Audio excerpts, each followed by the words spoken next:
త్వరలో జరిగే నంద్యాల అసెంబ్లీ ఉప ఎన్నిక తెలుగుదేశం నాయకత్వానికి పెద్ద పరీక్ష కాబోతోంది. తీవ్రమైన ప్రజా వ్యతిరేకతను ఎదుర్కొంటున్న టీడీపీకి హఠాత్తుగా వచ్చి పడనున్న ఈ ఎన్నిక మింగుడుపడ్డం లేదు. దీనికి తోడు నేనంటే నేను పోటీ చేస్తానని తెలుగు తమ్ముళ్లు రెచ్చిపోతూ ఉండడం సమస్య మరింత జటిలం కాబోతోంది. నంద్యాల ఎమ్మెల్యే భూమా నాగిరెడ్డి అకాల మరణం టీడీపీకి పెద్ద సమస్యగా మారినట్టు కనిపిస్తోంది. ఆ స్థానానికి త్వరలోనే ఉప ఎన్నిక జరగనుంది. ఈ సీటు నాదంటే నాదని టీడీపీ నేతలు ఎవరికి వారు పోటీ పడుతున్నారు. క్షేత్రస్థాయిలో ఎవరికి వారు కార్యకర్తలతో సమావేశాలు ఏర్పాటు చేస్తూ రాజకీయ వేడి పెంచుతున్నారు. కర్నూలు జిల్లా టీడీపీలో చక్రం తిప్పుతున్న శిల్ప సోదరులు నంద్యాల నుంచి పోటీ చేసేందుకు ఉత్సాహం చూపుతున్నారు. శిల్ప సోదరుల్లో ఒకరైన శిల్ప చక్రపాణి రెడ్డి ఇప్పటికే ఎమ్మెల్సీగా ఎన్నికయ్యారు. శిల్ప మోహన్ రెడ్డి ఇప్పుడు ఎమ్మెల్యేగా పోటీ చేసేందుకు సిద్ధమవుతున్నారు. తన కోరికను ఇప్పటికే అనేక సార్లు చంద్రబాబు ముందు ఆయన ఉంచినట్టు తెలుస్తోంది.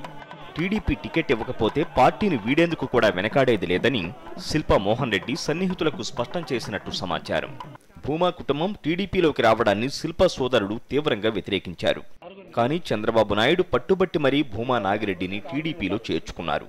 ఇప్పుడు భూమా కుటుంబానికి మంత్రి పదవి ఇచ్చిన కారణంగా నంద్యాల ఉప ఎన్నికలో పోటీ చేసే అవకాశం తమకు కల్పించాలని వాళ్లు గట్టిగా డిమాండ్ చేస్తున్నారు. టీడీపీలో 3 దశాబ్దాలుగా ఉంటున్న ఎన్ఎండి ఫరూక్ నంద్యాల నుంచి పోటీ చేసేందుకు ఆసక్తి కనబరుస్తున్నారు. ఆయనకు ఉప ఎన్నికల్లో టికెట్ ఇవ్వకపోతే గవర్నర్ కోటాల ఎమ్మెల్సీ చేయాలనే డిమాండును ఆయన వర్గీయులు గట్టిగా వినిపిస్తున్నారు. మరోవైపు నంద్యాల ఎంపీ ఎస్పీవై రెడ్డి అల్లుడు శ్రీధర్ రెడ్డి కూడా పోటీ చేసేందుకు సిద్ధమని ప్రకటించారు. మరోవైపు సానుభూతితో గెలుపు సులువవుతుందని భూమా కుటుంబం భావిస్తోంది.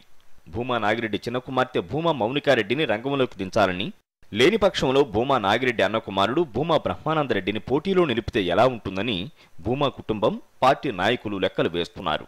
మొత్తానికి ఈ ఉప ఎన్నిక టీడీపీ నాయకత్వానికి పెద్ద తలనొప్పిగా మారిందనే చెప్పాలి.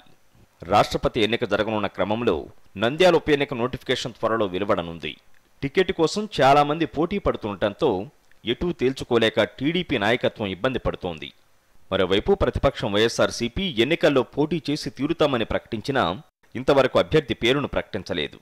టికెట్పై టీడీపీ నేతలు తాడోపేడో తేల్చుకునేందుకు సిద్ధమవుతున్న పరిస్థితిని వైఎస్ఆర్సీపీ జాగ్రత్తగా గమనిస్తోంది. లోకేష్, కరెస్పాండెంట్, కర్నూలు.